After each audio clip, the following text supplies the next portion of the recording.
दतिया उपचुनाव से जुड़ा बड़ा अपडेट सामने आ गया है। दतिया में भारतीय जनता पार्टी हार चुकी है। कांग्रेस ने एक बार फिर से जीत हासिल की है। दतिया चुनाव को लेकर नरोत्तम का बूथ भी हार चुकी भारतीय जनता पार्टी है। दतिया चुनाव को लेकर बड़ा अपडेट, 15 राउंड की गिनती पूरी हो चुकी है और 15वें राउंड की गिनती के बाद कांग्रेस 6056 वोट से जीत चुकी है।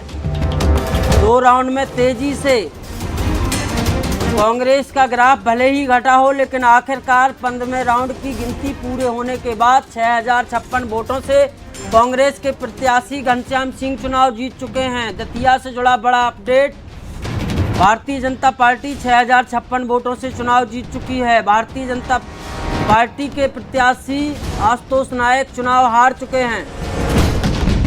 दामोदर यादव तीसरे नंबर पर हैं।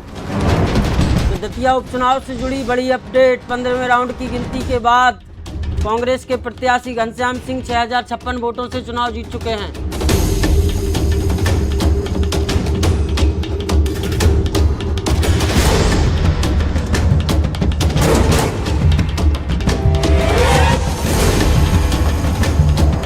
आपको बता दें कि दतिया चुनाव को लेकर 15 राउंड में काउंटिंग की गई। पहले और दूसरे राउंड में ही भारतीय जनता पार्टी लीड बना के रख पाई। इसके बाद तीसरे, चौथे, 5वें, 6ठे, 7वें, 8वें, 9वें, 10वें और तमाम राउंड में कांग्रेस ही लीड बना के रखी और अब आखिरकार 6056 वोटों से कांग्रेस की विजयी हुई है। दतिया उपचुनाव में घनश्याम सिंह चुनाव जीत गए हैं।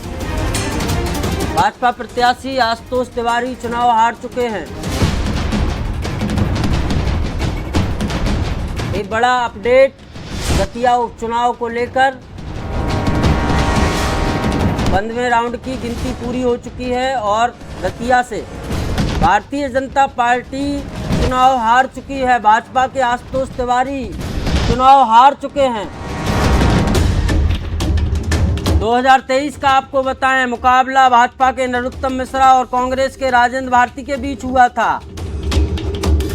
इस चुनाव में भी कांग्रेस 7742 वोटों से जीती थी। अब कांग्रेस इस चुनाव में 6056 वोटों से जीत चुकी है। कांग्रेस के प्रत्याशी घनश्याम सिंह ने 6056 वोटों से भाजपा प्रत्याशी आशुतोष तिवारी को हरा दिया है। ये बड़ा अपडेट,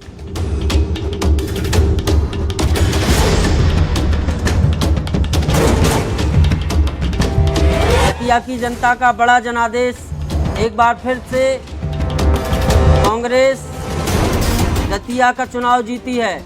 2023 के बाद एक बार फिर से 2026 के चुनाव में कांग्रेस ने जीत दर्ज की है और आशुतोष तिवारी का इसको लेकर बड़ा बयान सामने आया है। आशुतोष तिवारी ने सीधा इस हार को लेकर कहा है कि भितरघाती हमला हुआ है। आशुतोष तिवारी बोले कि भितरघाती हमला हुआ है। दतिया उपचुनाव में कांग्रेस प्रत्याशी की जीत के बाद भाजपा प्रत्याशी आशुतोष तिवारी का बयान सामने आया है। उन्होंने कहा है कि चुनाव में जो परिस्थितियां बनी उनकी समीक्षा की जाएगी। उन्होंने कहा अगर धुआं उठा है तो कुछ ना कुछ आग भी होगी। तिवारी ने यह भी कहा है कि चुनाव के दौरान कई तरह की चर्चाएं सुनने को मिली। उन्होंने संकेत दिया कि कहीं ना कहीं उनके साथ अंदर घात हुआ है। उन्होंने कहा कि पूरे मामले को लेकर भाजपा के वरिष्ठ नेतृत्व से चर्चा की जाएगी और चुनाव के दौरान सामने आए तथ्यों को उनके सामने रखा जाएगा। तो भाजपा प्रत्याशी आशुतोष तिवारी का जनादेश के बाद बड़ा बयान, भितरघाती हमला हुआ है, आशुतोष बोले। कांग्रेस प्रत्याशी के बाद अब आशुतोष तिवारी भाजपा के प्रत्याशी ने भी अब भितरघाती हमले की बात कही है।